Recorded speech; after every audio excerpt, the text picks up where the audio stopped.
Hello everyone, my name is Maria and my case study is focused on a girl with schizophrenia.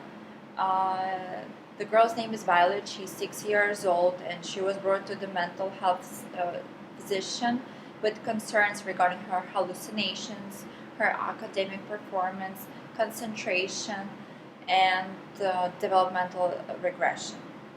She also began showing poor communication skills with her peers, classmates. Uh, Violet has Russian parents. She was born in the United States. Uh, Parents came when Violet's mother was pregnant with her, and they do not have a perfect English. And at home, family speaks only in Russian. So before Violet started attending school at 3 years old, she was exposed to Russian language only.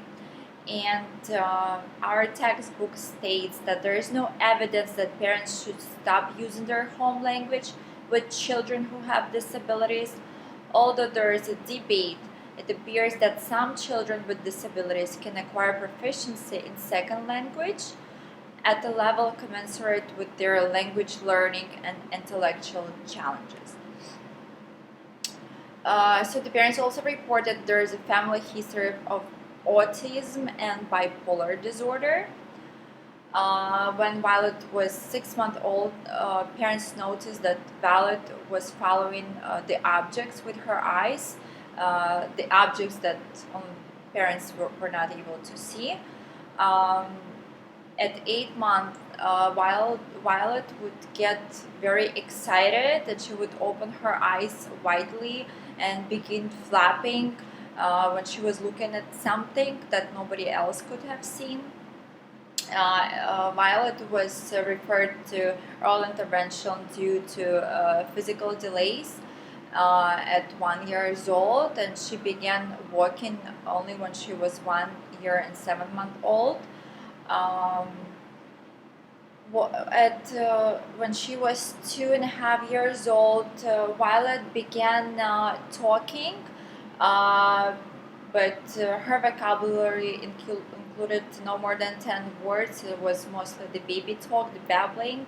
But parents noticed that Violet would be talking with someone when nobody was present in the room, and parents thought that that was just an imaginary friend. So she was getting the early intervention services, but she was transitioned to CPSC when she turned 3 years old. She was in an inclusion classroom. She was receiving services from occupational therapist, speech therapist, and special education teacher.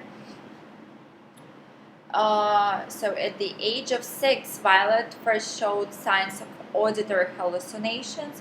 When she was learning how to read, at some point she told her mom that the words are talking back to her.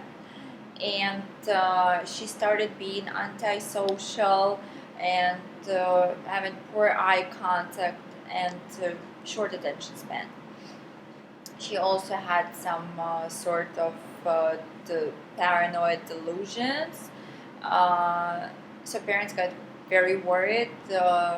Violet had CAT scans, MRI scans, variety of screenings, blood tests, and chromosomal tests showed that there was a 22 deletion syndrome, and this disorder is often could be a reason, could be linked to schizophrenia.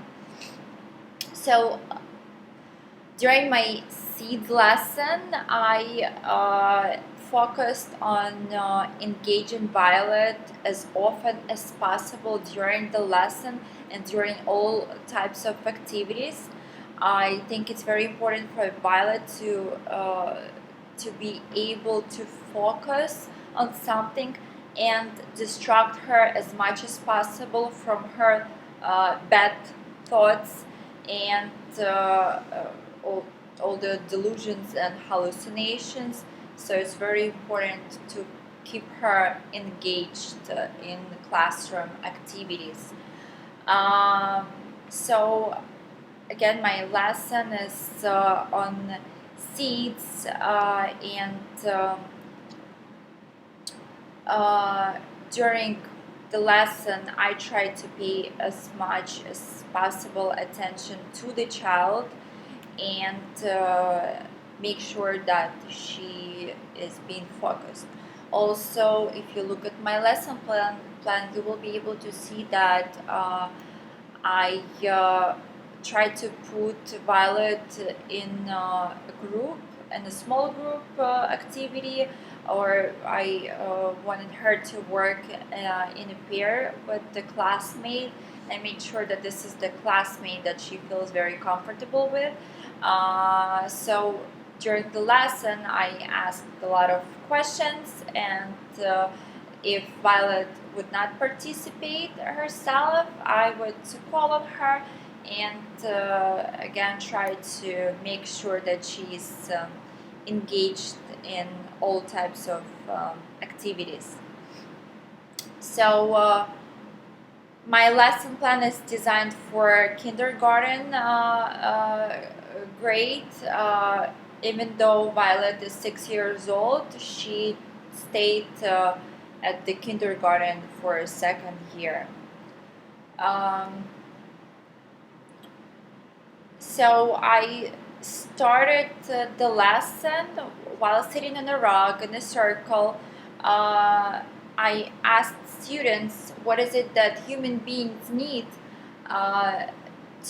in order to live, in order to survive? And students would start giving me different types of answers, and then I would show students a picture of any animal, a monkey or a cat, and I will ask students, do they think this animal also needs things as air, water, food to survive? After hearing students' answers, I will then show them a picture of a plant and ask them what do they think a plant needs in order to grow, in order to survive. And students will be giving me a variety of answers. After on a smart board, I will draw a big plant and I will point to different types of parts of the plant and name these parts and explain its functions. And during the lesson, I will be asking students as well as Violet different questions such as name a plant that you like.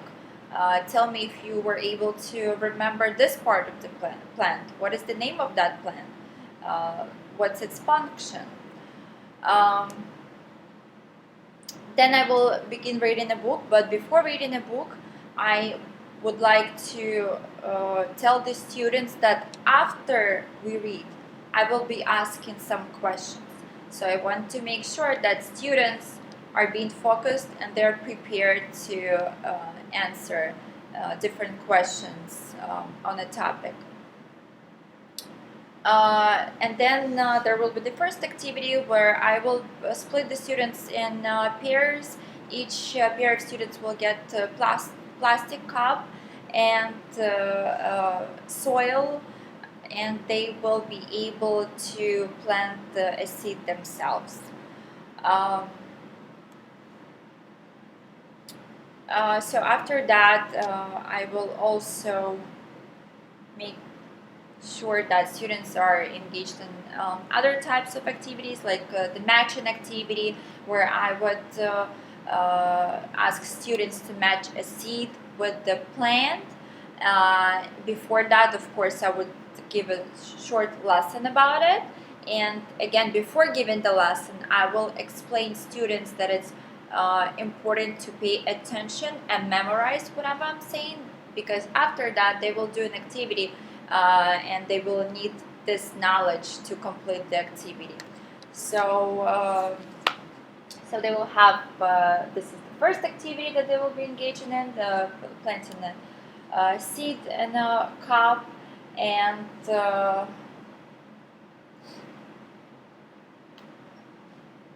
so I will also, as a homework, I will give my students different types of activities, worksheets, like the math activities worksheet that would involve different plants or numbers. Um, all of these activities, the worksheets are included in the lesson plan. Guys, thank you very much for your attention.